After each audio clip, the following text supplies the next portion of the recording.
Alright guys, collaboration monsters are here. Com2uS has collaborated with this webtoon series that is evidently pretty popular in Korea, but maybe not as well known here. I certainly have never heard of it, but that's not saying much. I'm only a level 2 weeb who has yet to descend into the depths.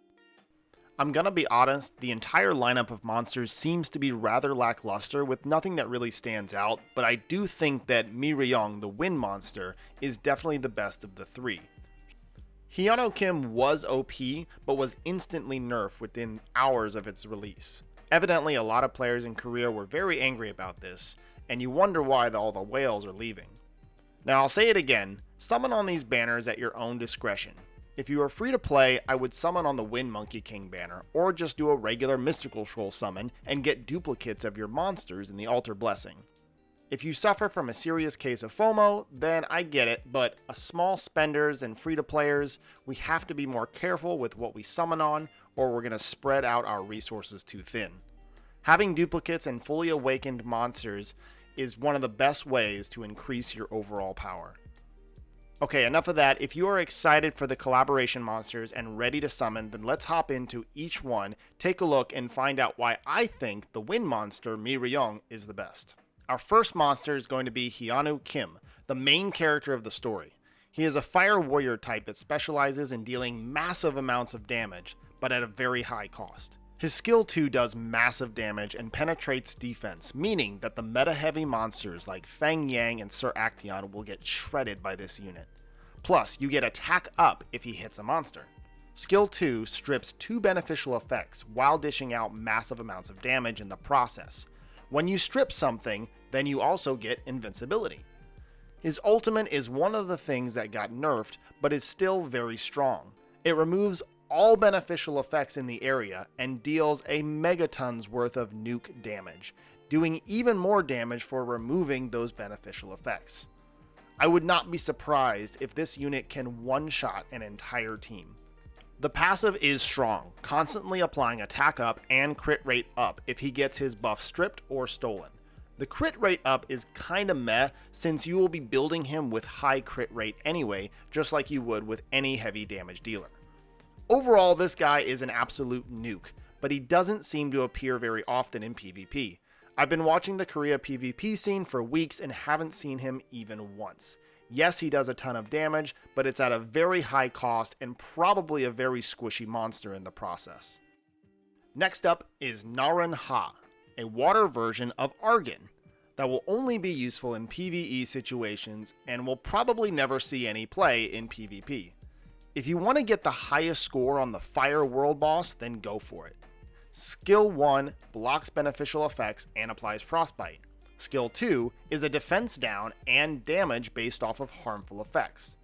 The ult is more of the same from Skill 2, and the passive is interesting as she has an increased accuracy and damage versus fire targets. Maybe, if your opponent chooses an all-fire team, you can last pick her, but other than that, it's highly unlikely she will be useful outside of PvE. If you already have an Argon, then this is a big pass, but if you don't, then it might be okay to pull on her. Now, as a counterpoint, we will be getting a hard version of the rune dungeons in the near future, along with the 6-star runes. So she might be good against the Fire Road's rune dungeon boss, the one with the fatal and the guard runes.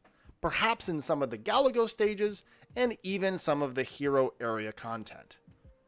Otherwise though, I would definitely pass on this one if you already have an Argon. Okay, I am most excited about Rion. She is a wind warrior. Skill 1 is very strong, applies AoE defense down, and if defense down lands, she strips 2 beneficial effects. Immunity will counter her though, since the defense down has to land in order for the strip to happen. Skill 2 is also strong, dealing damage 3 times based on max HP, and will apply defense up and damage dealt up to herself with each hit. Her ultimate is powered up version of Skill 2, but with the added defense down applied to enemies. Her passive is really nice. She does more damage to fire, takes less damage from water, and gets attack up every time an enemy is defeated. Our last new summon will be AV or Av. She is a light support monster that we will get for free as a part of the event. My LD account just rejoiced. Make sure to go check out that series after this video. Her skill 1 is an AoE attack down and crit rate down. Skill 2 is an AoE defense up and healing to allies based on the target's max HP, kinda like Tion. Her passive is pretty nice. Every 18 seconds, anytime a team member gets attacked by a boss, she uses her skill 2 healing and defense up. Outside of any particular boss fight, she's not really looking that great, but as a fun piece of info, Storyteller, a Korean YouTuber, and streamer hosted a 4-star tournament, and the winner actually had AV on their team. Pretty cool. Maybe the winner was just an OP whale and didn't matter what monsters they brought, but either way I thought it was pretty cool that she ended up on the winning team. If you have solid damage monsters but lack bruisers, go with Rion. If you have no Argon, then go with Naranha. If you just want to nuke everything into oblivion because that's fun, go with Hyeon Kim. The PvP meta is still very bruiser heavy, which is why I will be going with Rion, plus I think she's arguably the best of the 3 monsters. I'm very much lacking in a wind bruiser unit. I don't have a Feng Yang Wind Panda or a Wind Beetle Knight. My Monkey King will take weeks to skill up and awaken, and this new event comes with items to skill up the collab monsters, so it'll be easy to skill up my new Rion. I hope you found my opinions helpful. As always, they are just opinions. You play the game to have fun and summon what you want.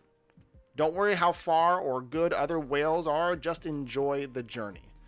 While you're at it, hit the like button on this video, and if you like to torture yourself by listening to my voice, then hit the subscribe button. As always, I'm TopherSmurf telling you to keep on gaming.